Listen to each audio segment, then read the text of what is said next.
me sens très heureux, très ému d'avoir réussi ce prix. Et au-delà de cela aussi, j'ai le sentiment du devoir accompli, c'est d'avoir contribué à l'amélioration ou bien à la dénonciation d'un fait qui existe au Mali, qui est la malnutrition et les problèmes liés aussi à l'assainissement. Je pense qu'à travers ces reportages, je contribue à la lutte contre ces fléaux qui est celui de la malnutrition et aussi de l'assainissement au sein de mon pays, le Mali. Oui, ce combat est possible au niveau des journalistes parce que le journaliste en réalité vit dans une société et tous les problèmes sociaux sont les problèmes qui concernent les journalistes. Je pense que les journalistes doivent beaucoup contribuer à la dénonciation ou bien à la sensibilisation concernant cette thématique de nutrition et d'assainissement. Mais c'est quelque chose qui n'est pas assez fait au sein de la presse nationale. Je pense qu'à travers ces initiatives, à travers ces genres de concours, les journalistes peuvent aussi contribuer à cela. Je pense que en matière de travail, parce qu'il faut reconnaître que ce travail fut un travail de fond, parce que ce n'est pas le compte rendu auquel les journalistes ont habitué au Mali. Et je pense que les rédactions doivent contribuer à ce que les journalistes prennent des initiatives en essayant de proposer des sujets qui ne sont pas forcément des sujets de compte rendu, mais qui sont des sujets de fond, des sujets de reportage, des grands reportages sur ces différentes thématiques qui concernent la vie des Maliens. Donc une thématique surtout concernant l'assainissement, la nutrition.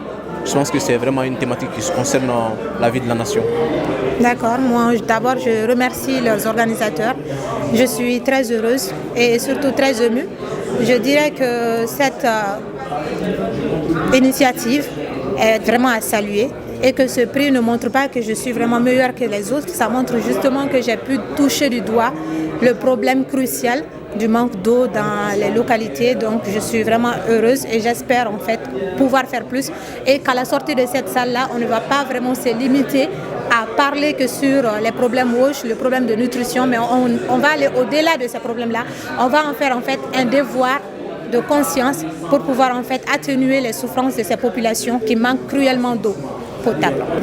On a besoin de moyens, surtout de moyens financiers, parce que ce n'est pas facile pour les organes de presse de pouvoir en fait sensibiliser les gens, de pouvoir inciter même les gens à parler. Il est très difficile d'approcher aussi les gens, c'est qui est notre boulot, pouvoir s'adapter à son milieu. Donc on a besoin de moyens financiers, mais aussi de l'appui peut-être des autorités étatiques, parce qu'il faut croire qu'avec les statistiques, cela montre clairement que l'État n'est pas tellement engagé dans la lutte contre le manque d'eau.